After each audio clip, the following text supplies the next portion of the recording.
Hi folks, Pete here from Ashton's Cars. Today I'm showing you around a car I've been using for the last couple of days myself. It is a Landrover Discovery 3. It's the TDV6 model and it's the HSE specification, which is the top of the range of this year Landrover Discovery.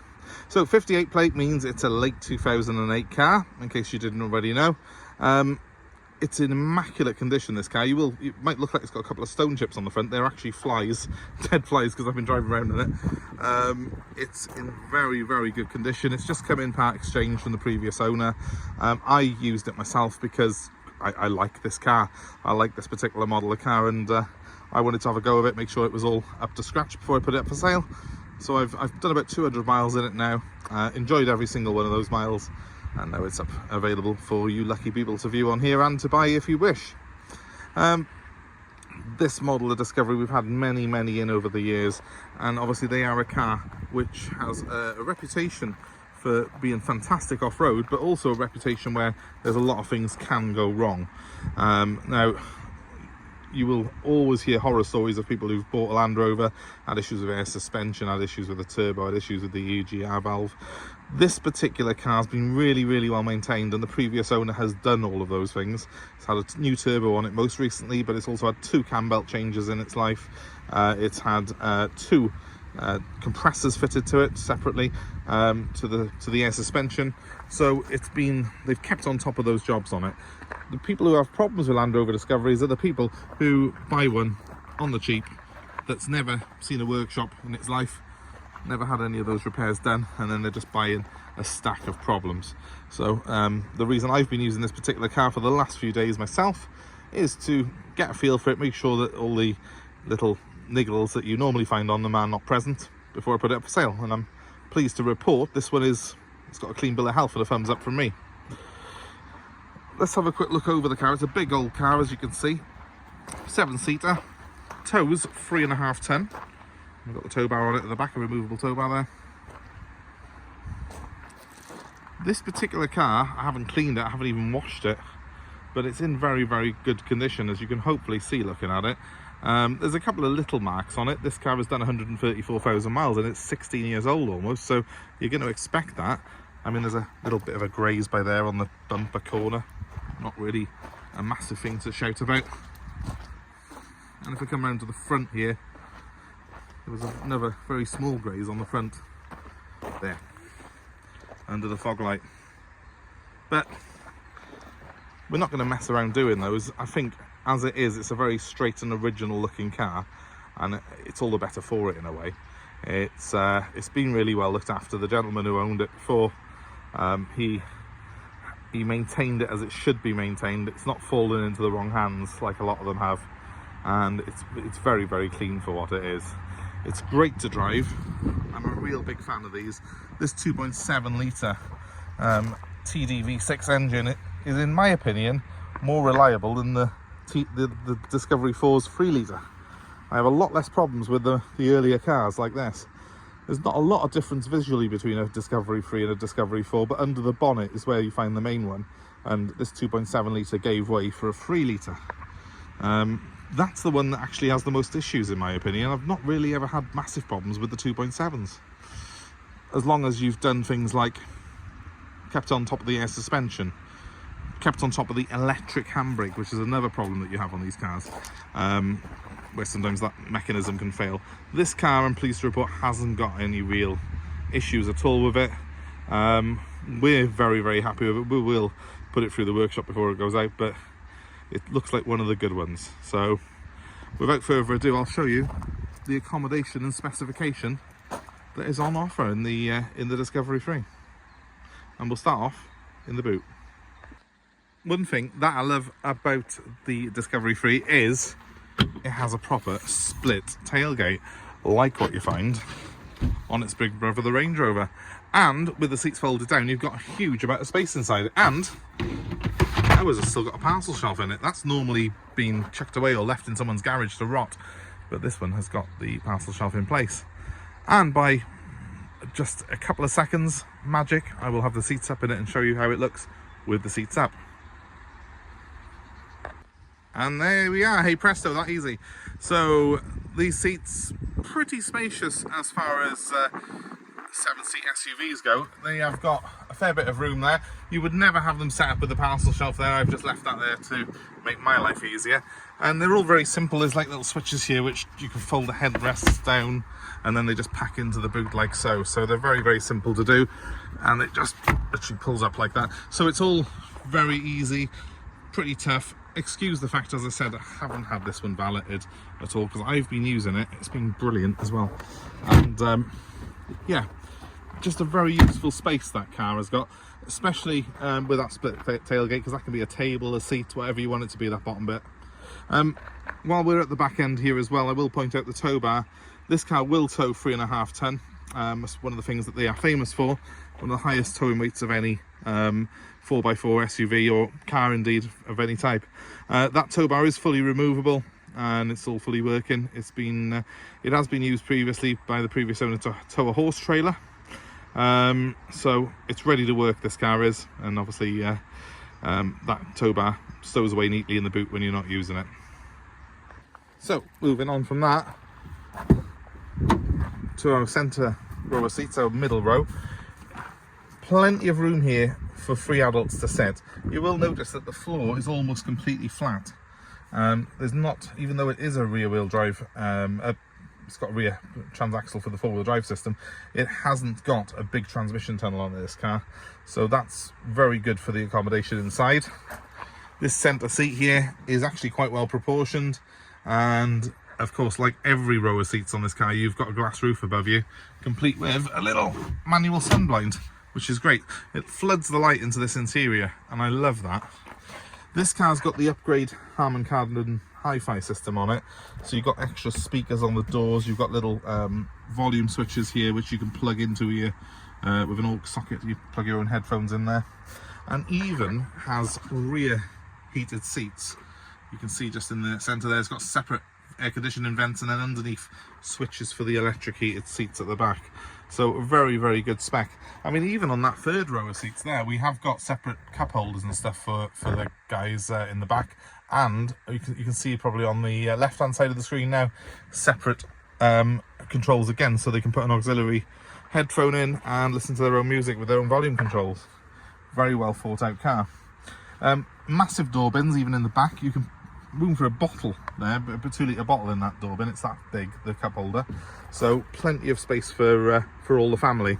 And of course then we move into the front, and this is where it really does come into its own, this car. It's fantastic accommodation in here, loads of space, loads of comfort, just a beautiful well crafted interior. Land Rover are just so good at getting the balance right between utilitarian and luxury. These seats are really soft, supple leather and lovely stitching on them. They've got full electric memory adjustment, they're fully heated as well, but at the same time this car feels like it's built to do the job. It's utilitarian enough that you would happily get in here with muddy overalls and gloves on and not worry about it. And I'm particularly a fan of it with the darker interior for obvious reasons. If you are using this as a working vehicle, this interior is a lot more hardy than the sort of cream ones that you see in some of the Discovery 3s. Of course, another telltale sign of that luxury that's on offer in here is the minute I put the key in, the wheel drops down to accommodate getting in and out. Although I've done it the wrong way around, I haven't got in it until too late. Right, so I'm just going to start it up quickly. Now this car is showing at the moment that it has a brake pad warning light on. I know about that. We're going to put some new pads in it as part of its PDI service, and I'm just going to flick through on there. It's averaging 26.2 miles per gallon. A lot of that's been urban driving though the last couple of days, and I've done 136,000 miles in total. Apart from the brake pad warning light, there are no other warning lights on here, and there haven't been the whole time I've been driving it. I've got a sat-nav screen here. It is a bit of a basic effort really compared to some of the new cars now, but for its day this was quite a state-of-the-art actually. It does still serve the purpose really well. I've used it myself many occasions, this sat-nav system, and I've always found it quite user-friendly. Obviously it's not as clear a display as you get on a brand new car these days because they are so advanced now, but for the year of the car being 16 years old, it is a decent enough system.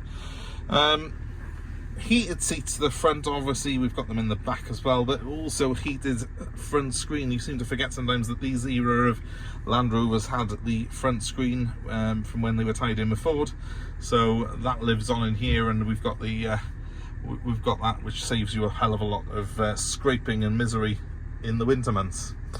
Lots more speakers you will see in the door cards there. It has also got a subwoofer out back as well, this car.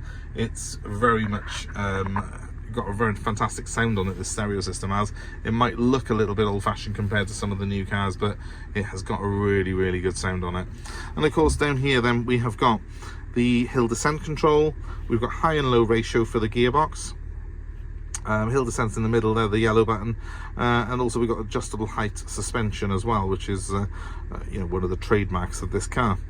We've got the terrain response system as well here, so I can turn this and it will bring up factory settings for different sort of terrains like gravel and snow, mud ruts, but you know, obviously for most of us we will put it into the switched off road position and it'll stay there for the rest of its life.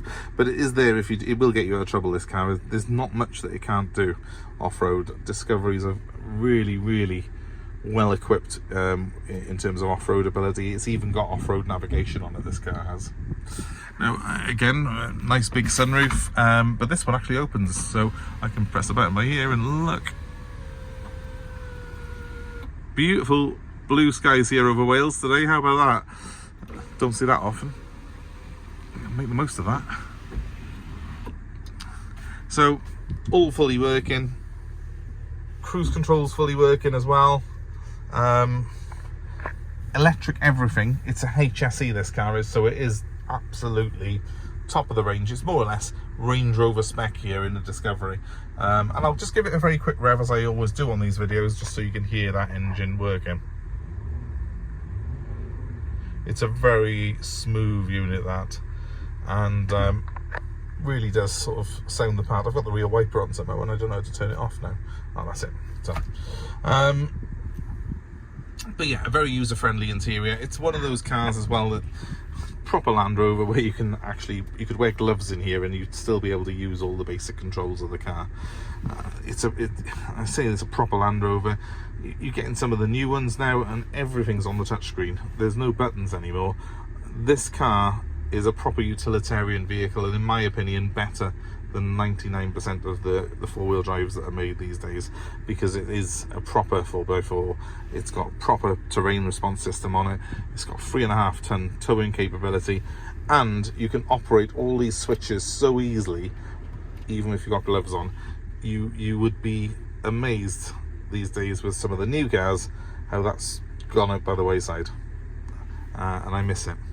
So I'm a big fan of the Discovery 3. Hopefully you are too, looking at this video. Let's turn that off, and as we take it out, my seat goes back an inch, steering wheel goes up about half an inch, just to aid it getting in and out. And obviously if you do want to aid it further, if you've got elderly relatives or so, you can lower the suspension on this car by a couple of inches into what they call the access mode for getting in and out of.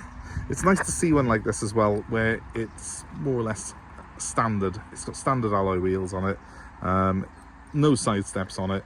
It's very, very pretty, I think, in standard form, and too many of them have been sort of butchered and messed about with. So nice to see one really that's unmolested like this. You could literally take this across a ploughed field, or next day pull up at a 5-star hotel and you wouldn't look out of place at either place. That's the beauty of the Discovery, like its big brother the Range Rover. So I suppose all that's left for me to say is, hope that's been of interest. Please feel free to comment below, let us know your own experiences of ownership. Dare I say that? Because I'm going to have that bloke who bought the cheap one down off his mate down the pub, and it turned out that the thing had an absolute load of problems on it. Well, yeah, you should have bought one like this then, shouldn't you? So please feel free to comment below, let us know your thoughts on it. I love these cars personally, and I do really rate them, but I do also urge you to be careful with what you're buying if you're looking at Discovery 3s. just as it is with Range Rovers, just because something looks like a bargain usually means that there's money to be spent on it. So they can be very, very pricey, and they can swallow your wallet, these cars, quite easily. If you do buy one, always keep a little bit of a contingency fund for when it does go wrong. But thanks for watching the video, and I hope it's been of interest to you. If you're interested in this particular car, I really don't think you'll find a cleaner 58 plate Discovery 3 than this. I've really enjoyed driving it, and I do know my Land Rovers. So give us a call if you're interested. My number's 07932 873 646. If it's of interest to you, happy to take part exchange, and we're happy to arrange delivery of this car anywhere in the UK. So just let us know where you are and what you've got, and we'll work out a deal to suit you. And of course, as you've come this far and hopefully enjoyed the video, please give us a like, a share, and subscribe to our channel for more car buying advice and more cars like this Land Rover that we've got available for nationwide delivery. Thanks ever so much for watching. I hope it's been of interest, and hope to see you very, very soon. Goodbye for now.